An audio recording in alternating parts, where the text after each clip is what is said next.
Case diary এই আমার কোর্টের ভেতরে হস্তান্তর করতে হবে সিবিআইকে। কী ধরনের নোংরামি পুলিশ করেছে সেটা জজ প্রধান বিচারপতি, হাইকোর্টের প্রধান বিচারপতি প্রথম দিনই বুঝতে পেরেছিলেন। তা সত্ত্বেও আমাদের মুখ্যমন্ত্রী কোনো লজ্জা নেই, শিয়ালদা কোর্টের রায় দেখছেন, তবুও তিনি আজ সেইখানে ক্ষমতা আঁকড়ে বসে আছেন এবং বড় বড় কথা বলছেন। এবং তারা বলছেন আমরা অন্যের কাছে ইনফ্লুয়েন্স হয়ে সব কথা বলছি। আসলে নয়, উনি ভালো করে বুঝুন বিষয়টাকে। উনি বুঝে ওনার যা কর্তব্য করা উচিত, উনি আমাদের অভিভাবক। আজকে অভিভাবকের যদি এই ধরনের চরিত্র হয়, তাহলে সেই পরিবারের সবার চরিত্র কীরকম আপনারা সবাই পরিষ্কার করে বুঝে নিন।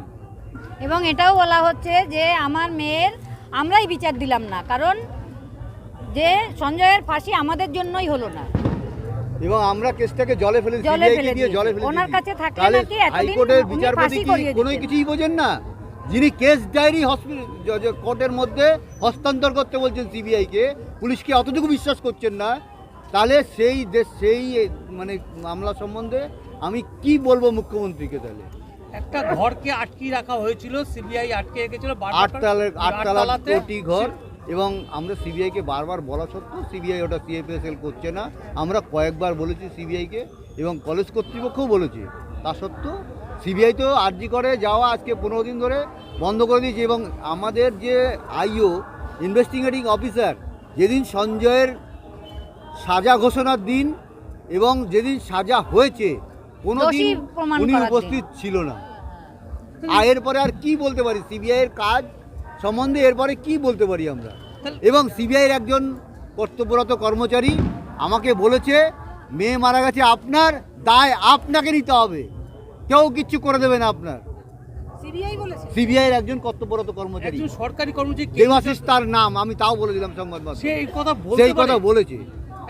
কোর্টের মধ্যে দাঁড়িয়ে বলেছে, অন রেকর্ড ছিল না, অন রেকর্ড হলে আমি সেটা ভিডিও করে সবার সামনে প্রকাশ্যে তুলে ধরতাম। না, একজন অফিসার, একজন সিবিআইয়ের অফিসার বলতে পারে না, কিন্তু বলেছে তারা এই ধরনের সেটিং, এই ধরনের কাজ করেছে, যেটা প্রমাণটা তো আপনি পড়ে শুনিয়ে দিলাম যে সিবিআই কি কাজ করেছে। তাহলে এই যে কলকাতা পুলিশ যে তদন্ত, কলকাতা পুলিশ যা করেছিল তার থেকে জঘন্যতম কাজ করেছে সিবিআই। তাহলে তাদের মধ্যে কোনো আন্ডারস্ট্যান্ডিং ছিল? আন্ডারস্ট্যান্ডিং নয়, এখানে কি হয়েছে জানি না, এটা তো আমাদের কাছে কোনো তথ্য প্রমাণ নেই, আমরা এর বিরুদ্ধে কথা বলতে পারবো না, সেই জন্য বলছি না। অপমান যদি আসে অবশ্যই সংবাদ মাধ্যমকে জানাবো এবং সবার সামনে এটা তুলে ধরবো। সাধারণ লোককে সবার জানা উচিত, সাধারণ লোকের এই সমস্ত বিষয়গুলো।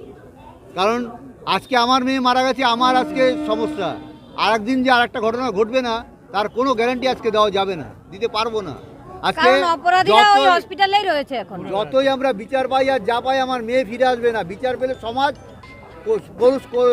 কালিমা মুক্ত হবে, আর কিছুই নয়। স্বাস্থ্য ব্যবস্থা দুর্নীতি মুক্ত হবে। আমরা যদি বিচার পাই, অন্য কেউ এই ডাক্তারে আমাকে অনেকজন বলেছে মেয়েকে আর ডাক্তারি পড়াবো না, তা কেন? আমরা সমাজ ব্যবস্থাকে পরিবর্তন করব। আমরা বিচার পেলে আমাদের মেয়ে আর আমার কাছে ফিরে আসবে না, কিন্তু পরবর্তী প্রজন্মর কাছে আমরা একটা দুর্নীতিমুক্ত স্বাস্থ্য ব্যবস্থা, দুর্নীতিমুক্ত সমাজ ব্যবস্থা রেখে যেতে পারবো।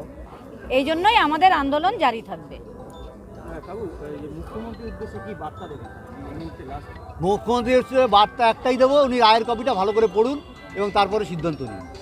আর কোনো বার্তা দেওয়ার মতন কিছু নেই।